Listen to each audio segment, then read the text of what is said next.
Welcome to Hot Heads Marine. Berlkley jet pump 12JE.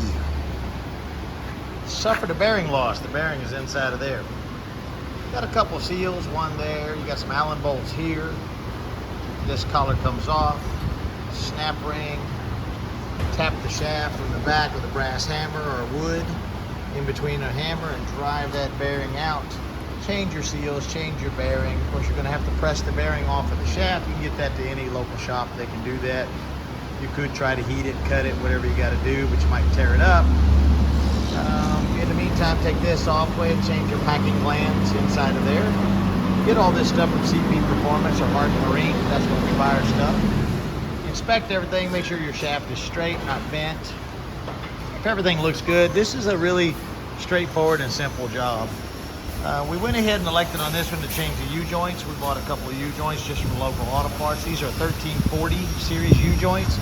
Now the only problem with them is you got to put a grease fitting straight in on the ends, right? And the only way you're going to grease those is if you pull this thing off, pull the bell housing or whatever.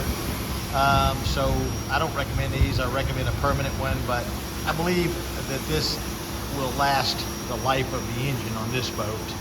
And anyway, this is pretty straightforward. We got some brand new impeller. I think that's just an A impeller. And we opted to get this stainless steel nose cone because the cheap plastic one strips out. And if you lose your oil in the tail side of this housing, you're gonna waste these bushings, possibly tear up the housing and the shaft, cost yourself a lot of money. So if you just have some serious water intrusion, maybe your packing gland, and always check this bearing.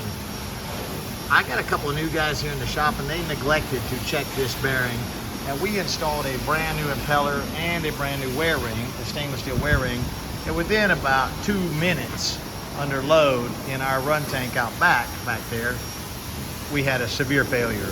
Luckily I was there to stop it quickly, and we only damaged the impeller. We put a few scars on the wear ring, but you can't even feel them with your finger because we stopped it. It just kind of heated it up. So the wear ring is okay. That's a stainless steel wear ring. But anyway, we went ahead and got the bearing.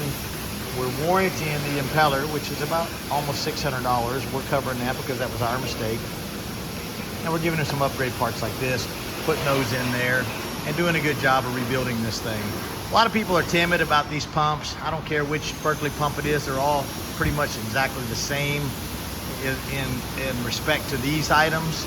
And they're pretty simple to do. So don't be scared to take these things on, tackle it yourself. You know, the hardest part about these things is typically getting them out of the boat. They're glued in pretty heavily, and it depends on who put them in and how many times people have tried to stop cavitation and, you know, water leaks. There might be 900 tons of silicone around here and around this face. This one had a bunch of the right kind of fillers on it. We use this stuff, which is kind of recommended. Right, they make it black and white. I think they might even make it in clear. But just don't put too much of it. Put it in the key areas, inspect your work, make sure you got 2 clean mating areas.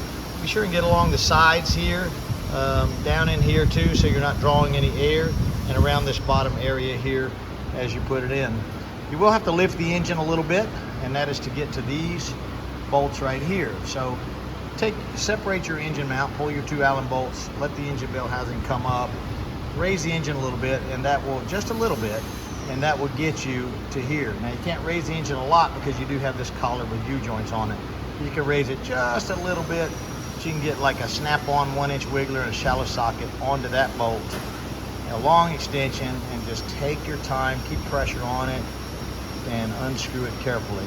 We had a couple of bolts break off, but they broke off with them sticking out. We were able to just take some vice grips and walk them a little bit and walk them out, and they came out easily. The holes look good, so we had to replace a couple of bolts. We gave it a little black paint job. Somebody else painted the outside. Looks like Mercruiser Phantom Black to me, so we took some Mercruiser Phantom Black and we painted the inside because it was white and it was just stained and ugly and just didn't look good. So we're about to install this on the boat.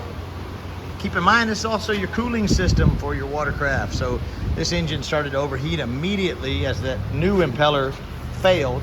Since that bearing failed, this impeller pushed in on this side, the wear ring side. It pushed in and started eating this surface right here, eating this surface and here, and damaged it severely within just seconds. So it's critical you always check or replace that bearing. This grease fitting greases that bearing, okay? Like I said, you got a seal back there, and you got a seal right there. And those two seals keep that grease inside of there. So don't pump it so full you see tons of grease poking out of both sides. You don't need that much. On a new bearing install, you're gonna pump that thing about 50 times to get it to fill up until you see grease come through the front face of the bearing. After that, I'd say once a year, give it 5-10 pumps of a grease gun. So long as you don't have any water getting in there, you should be fine. Anyway, we're gonna put this on. I'm certain it's gonna run fine because it ran good for just a few seconds before we cooked it. And anyway, I just wanna let everybody know, don't be intimidated by these pumps. They're not very difficult at all. I hope that helps somebody. And I'm sure I'll take some flack for some things I missed, but that's life.